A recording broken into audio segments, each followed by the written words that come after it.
Hello everyone, assorted রেসিপিসে আপনাদের সবাইকে স্বাগত জানাই। কুকিজ বা বিস্কিটস তো আমরা খেতে খুবই ভালোবাসি, আর সেটা যদি বাড়িতে তৈরি হয় তার থেকে ভালো আর হেলদি বোধহয় আর কিছু হতে পারে না। আজ বানাচ্ছি কফি কুকিজ, আর এটা কিন্তু আমি ময়দা দিয়ে তৈরি করছি না, খুব হেলদিভাবেই তৈরি করছি। নমস্কার বন্ধুরা, আপনারা দেখছেন অ্যাসর্টেড রেসিপিস, আর আপনাদের সাথে আমি আছি সুচিস্মিতা।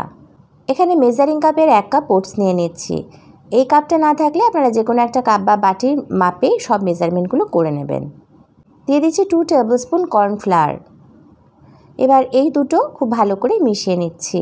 আজকের এই কুকিজগুলো আমি ওভেনে আর কড়াইতে একই সাথে করে দেখাবো, যাতে আপনাদের প্রত্যেকের পক্ষে এটা করা সুবিধা হয়। একটা মিক্সিং বলে 1/3 কাপ গুঁড়ো করে নেওয়া চিনি নিয়ে নিলাম। এর পরিবর্তে আপনারা জ্যাগারি পাউডার ব্যবহার করতে পারেন, তাহলে এটা আরও হেলদি হয়ে যাবে। ওই একই কাপে মেপে 1/4 কাপ দিয়ে দিলাম গলানো মাখন, মানে 1 কাপের 4 ভাগের 1 ভাগ, আর দিয়ে দিলাম হাফ চা চামচের মতো নুন। লাইট আর ফ্লাফি হয়ে যাওয়া পর্যন্ত সব কিছু মিশিয়ে নিতে হবে, মোটামুটি মিনিট 5 ধরে ফেটিয়ে নিলেই হবে। এবার একটা মিশ্রণ তৈরি করে নিচ্ছি। নিয়ে নিলাম 1 চা চামচ বেকিং পাউডার, 1 চা চামচ রিফাইন্ড অয়েল, মানে এটা সানফ্লাওয়ার অয়েল, আর 1 টেবিল স্পুন জল, এমনি জল, মানে রুম টেম্পারেচারে থাকা জল।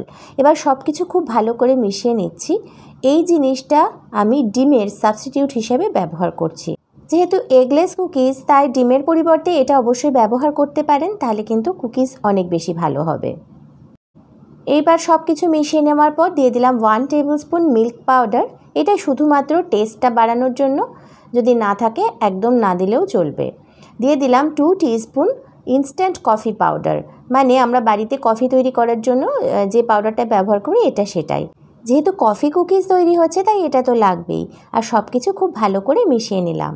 সবশেষে দিয়ে দিলাম 1 পিঞ্চের মতন বেকিং সোডা। আগে বেকিং পাউডার ব্যবহার করেছিলাম, আর এখন দিয়ে দিচ্ছি বেকিং সোডা। আবার সব কিছু খুব ভালো করে মিশিয়ে নিলাম। এখন যে ওটস আর কর্নফ্লাওয়ার মিশিয়ে রেখেছিলাম সেটা দিয়ে দিচ্ছি।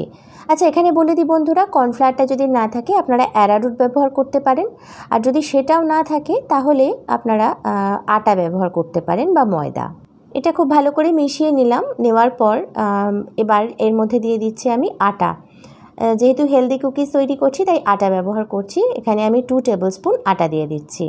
যদি আপনারা কর্নফ্লাওয়ার ব্যবহার না করেন তাহলে একই সাথে 4 টেবিল স্পুন আটা বা ময়দা দিয়ে দেবেন। তবে এখানে নির্দ্বিধায় আটা ব্যবহার করতে পারেন, যেহেতু কফির একটা স্ট্রং ফ্লেভার আছে, তো সেই জন্য হয় কি আটার গন্ধটা ঢাকা পড়ে যায়।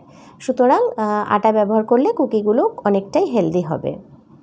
ভালো করে মেখে নিয়েছি।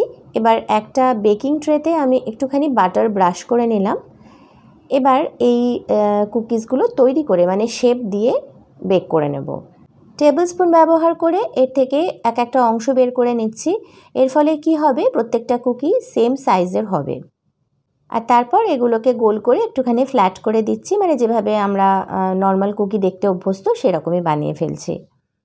আমি এরকম করেছি, আপনারা চাইলে অন্যরকম যে কোনো শেপ দিতেই পারেন, কোনো অসুবিধা নেই। আচ্ছা বন্ধুরা, আমার এই ভিডিওগুলো আপনাদের কেমন লাগছে?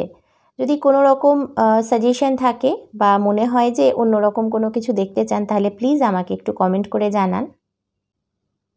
আমি অনেক কুকিজ আর বিস্কিটের রেসিপি শেয়ার করি, তো সেগুলো আপনারা যদি কখনো বাড়িতে বানিয়ে থাকেন তাহলে সেটাও অবশ্যই আমাকে কমেন্টে জানাবেন যে কেমন লেগেছে আপনাদের।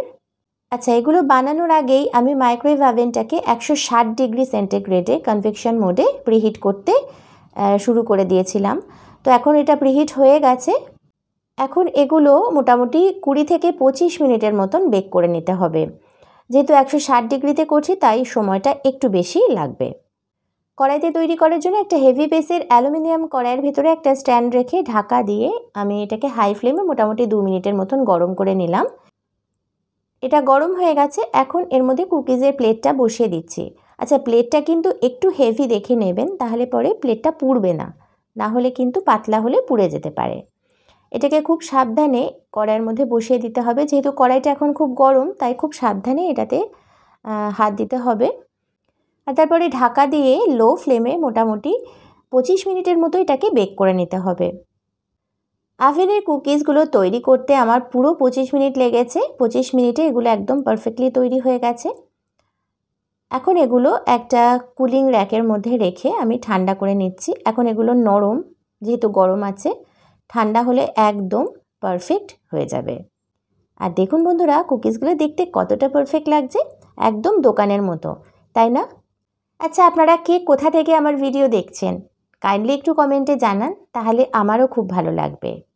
এদিকে প্রায় 25 মিনিট হয়ে গেছে লো ফ্লেমে, আর এই বিস্কিটগুলো দেখুন একদম পারফেক্টলি বেকড। এগুলো নামিয়ে নিয়ে ঠান্ডা করে নিচ্ছি। সবকটা কুকিজ নিয়ে চলে এলাম। এখন এগুলো একদম ঠান্ডা হয়ে গেছে। এটা দেখুন আভেনে তৈরি, আর এটা কড়াইতে। উল্টো দিকটা একটুখানি ডার্ক কালার নিয়েছে, মানে একটু বেশি ডার্ক কালার নিয়েছে, কিন্তু খেতে দুটোই ভীষণ সুন্দর, ভীষণ ক্রিস্পি। আর আমার কিচেনটাতে কিন্তু একটা দারুণ কফির গন্ধ ছড়িয়ে পড়েছে। এই যে ক্র্যাকগুলো দেখতে পাচ্ছেন বন্ধুরা, এগুলো যদি দেখতে পান তাহলে বুঝবেন কুকিজ একদম পারফেক্ট হয়েছে। একদম অন্য ধরনের এই কুকিজগুলো খেতে কিন্তু সত্যিই ভীষণ সুন্দর। আমার মতো কফি লাভার তো বটেই, বাকি অন্য যারা আছেন সব বন্ধুদেরই এটা খুব ভালো লাগবে, এই কথা আমি নিশ্চিত করে বলতে পারি। ভেতরটা দেখতে পাচ্ছেন তো বন্ধুরা, দেখুন কি সুন্দরভাবে বেক হয়েছে, একেবারে ক্রিস্পি অ্যান্ড ক্রাঞ্চি। আপনারা দেখছেন অ্যাসর্টেড রেসিপিস, আর আপনাদের সাথে আমি আছি সুচিস্মিতা। যদি আজকের রেসিপিটা আপনাদের ভালো লেগে থাকে, অনুরোধ করব অনেক অনেক লাইক আর শেয়ার সহ চ্যানেলটাকে সাবস্ক্রাইব করে আমার পাশেই থাকার জন্য। আজ তাহলে এই পর্যন্তই, দেখা হবে আগামী পর্বে। Till then, take care, bye by.